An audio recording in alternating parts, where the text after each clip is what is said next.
I love you so much, it hurts. I love you.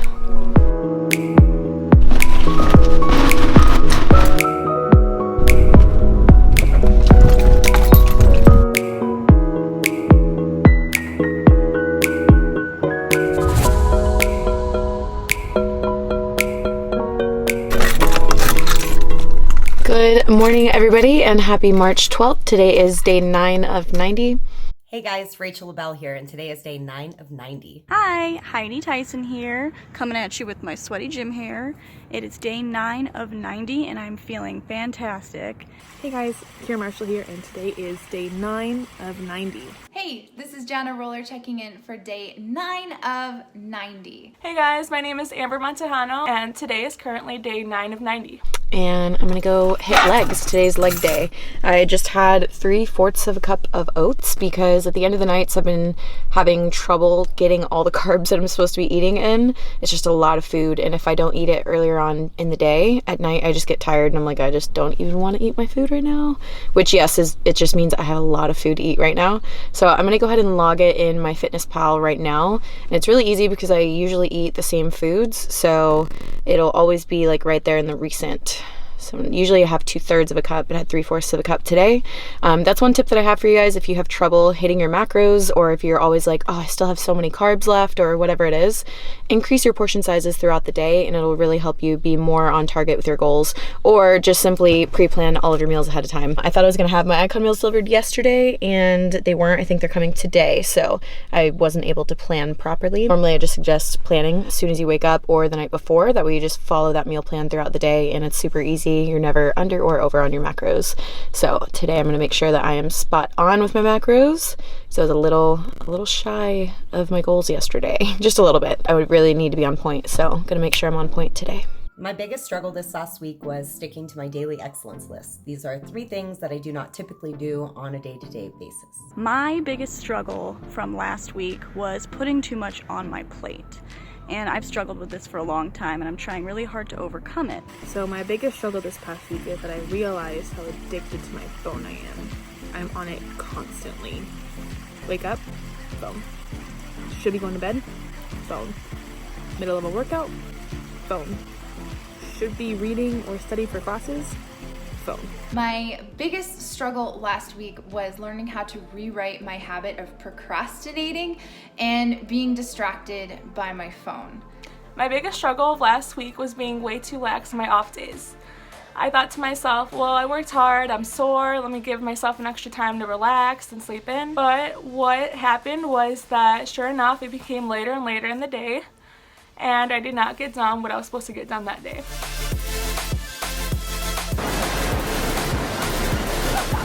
Is it too fast? I think it's too fast.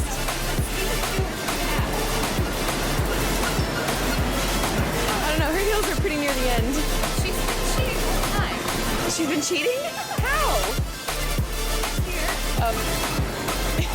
When you're not down for cardio. Come on, get on it.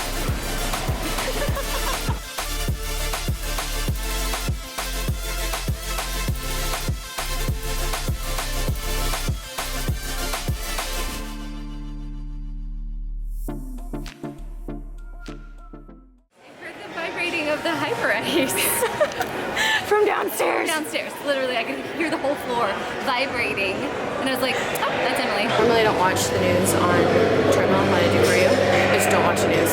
But this time I saw something, I looked at it and I started watching it, and this kid who's a college student in Irvine died either last night or this weekend from fraternity hazing, because at the end of the night he had to drink the family drink to be inducted into the fraternity, and he died.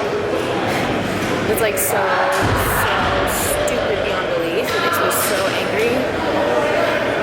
Like, I get it, like I overdrank in college as well, like, but how do we change that? Like, that is so just unnecessary. Like, his parents should not be saying goodbye to him. Like, he was this kid from like Asian culture, and like he was super cute, like you could tell, like made his parents proud, and they're literally saying goodbye because of a night of partying. It was like so wrong on so many levels, and I know that happens more than we all know about. But like, damn, we've got to stop that. So that's gonna fuel today's workout, because I'm like honestly so pissed right now. Like so mad. First exercise is squats. Oh, what's up, big man? You, baby. Oh, baby Titans, what's up? Titans, what's up? Yes! Congratulations on your brother! How are you? I'm good. Alright, we get squats up first. SoundCloud on. I'm gonna put on a good set and just breathe right through this. One of my favorite ways to lift is with emotion. Oftentimes this comes from me visualizing the goals and the dreams that I have for myself, and it's the most incredible feeling. And other times like today, that emotion comes from somewhere else. This first 9 days of the 90 Days of Excellence journey I'm on has already brought so many struggles. Not just for me, but like you just heard, for everyone else in the group as well. And the reason why I'm so passionate about sharing their stories with you is because out of the 5 to 6 of us that you'll see in every single video, there's got to be someone whose struggle you can relate with. And if I can get you to realize that there's other people out there struggling just like you and just like me, then maybe, just maybe, I can also get you to realize that you can overcome it just like they can. If you want the life that daily excellence produces, you have to have structure, you have to practice discipline, and you have to set yourself up for success. This requires extreme planning, extreme dedication, and extreme intentionality. Some people may think that's too much, but you see, we've set goals for our lives that are so big, the action steps required to get there are extreme. If you shoot for excellence, maybe you'll fail at great. But if you shoot for just good enough or just enough to get by, you might only reach okay. There's nothing wrong with wanting an okay life. Just don't pretend in front of the mirror or in front of everyone else that you want excellence if your daily actions are not backing that up. Listen, even with the perfect structure, accountability, and everything you need to succeed by your side, the truth is, some days you're just gonna fall short. How you respond when you fall short is what will determine what happens in your life. The first thing you need to do is identify your struggle. The second thing you need to do is create action steps in response to that struggle. I've asked the girls to share their action steps in response to their struggles. My action steps to overcome that this week are to simply ask myself, what can I realistically get done in my schedule, and what's going to make me feel super accomplished at the end of my day? A couple of the action steps that I want to take to overcome it this week is to really focus on planning out my week and giving myself enough time in between each task to kind of have a little downtime, eat, definitely eat, that's important, and to just focus on what's really important to me, like family, my dog, my passions. Not everything is about working 24/7. So my action step to overcome it this week is that I have set locks on my phone to keep me off of social media when I need to stay focused, as well as setting rules for myself and taking personal responsibility when I mess up. The action steps that I am taking to overcome it this week is making sure that I'm really utilizing my excellence list and breaking down my to-dos into smaller, more bite-sized amounts so that I'm able to get more done. I'm able to focus on one thing at a time. And as for being distracted by my phone, I've actually been putting it on silent and putting it away while I'm working on my to-dos on my excellence list. My action steps for this week is to realize that every day counts, that this is the push season of my life. I can allocate more time later in the evening to relax and maybe hang out with friends or spend time with family, but I need to get done what I need to get done first. So much better. Yeah, so just make sure whenever you're using your machine, make sure your hips either parallel or a little bit higher. And never go to your hips, but actually your top button. So this will really hit and bring it up. And I would say start trying to go a little bit heavier with it.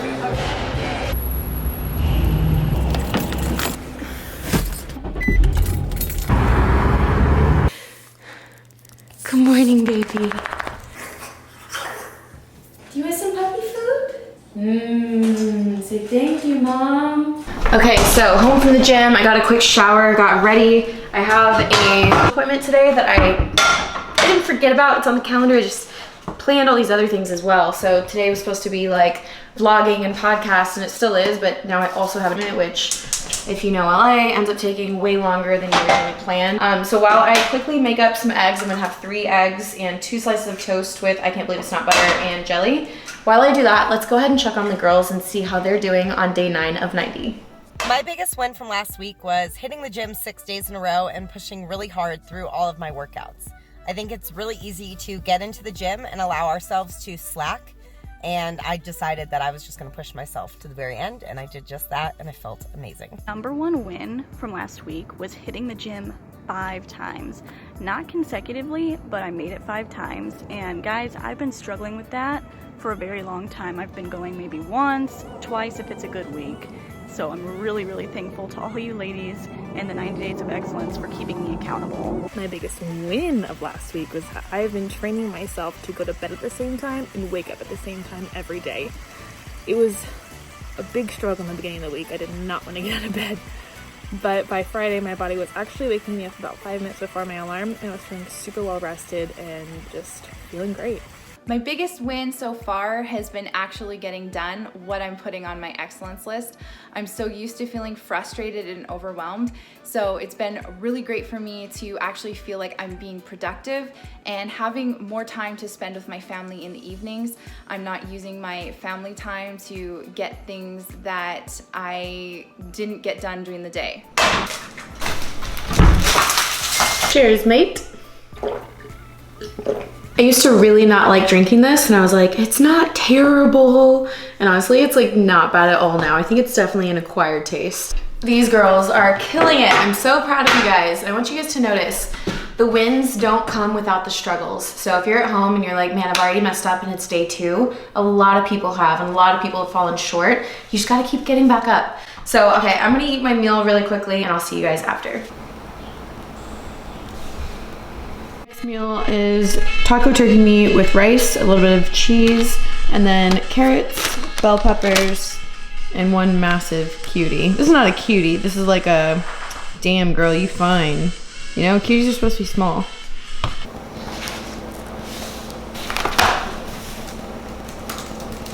Okay, so I want to share 3 takeaways from the book that we're reading, and if you guys are following along on YouTube, then you're also reading the book with us. My biggest takeaway from the reading was to just focus more on the controllables. I think it's very easy for us to focus on things that are outside of our control and give all our time and energy to that, and instead we just need to place more focus on what we actually can control. My biggest takeaway from the reading this week was the 3 C's. So that's control your morning, conquer the chaos of the afternoon, and concentrate on what's really important to you in the afternoon. The evening. Sorry, excuse me on that. Knew I would mess it up, but that's okay. My biggest takeaway from the reading this week was scheduling. Oh my gosh, scheduling is so important. I literally have so much more free time now that I'm scheduling in all my most important tasks. What I've learned so far from the book has been how waking up early is actually making me more focused and more productive. I'm getting up and making sure that I'm getting a head start on my to-do list, but it's also giving me time to spend some time with myself, writing in my gratitude and intention journal, figuring out what my excellence list is for that day. So it's making me feel like I'm more focused overall. My biggest takeaway from the book was the quote that says, "Success is simple once you realize how hard it is." And that really stuck with me because success is hard for everybody. But once you realize that, like, all you have to do is just do the work and plan and execute, and there's no magic to it. You just have to do it. Control your morning, conquer the chaos of the day, and concentrate on what matters most in the evenings. So what does that actually mean? Control your morning. It's the difference between people that wake up and press snooze a million times and they're like running late, and they just like, their morning is like chaotic because they've woken up late, they don't have any sort of like moment to breathe and like set their intentions for the day. They don't take time for themselves in the morning. It's like they're always trying to catch the day. If that's you, if you feel lost, if you feel like always stressed, or maybe always anxious, always like you're having to catch the day and you're trying to catch up the whole time and you're rushing everywhere you go, it's because you're not controlling your mornings. And if you want to know what that means, get the perfect day formula. You need to read it. It's near the beginning. And then control the chaos of the day. I love this because conquer the chaos of the day says you need to be able to recognize when you have chaos throughout the day. So when something happens that's unplanned and completely throws your perfect schedule off track, you don't freak out and say, oh my gosh, now the day's ruined. No, you say, oh, okay, that's today's chaos. And you handle that chaos. You just deal with it. You readjust your schedule where you need to. You do whatever you have to do to conquer the chaos of the day.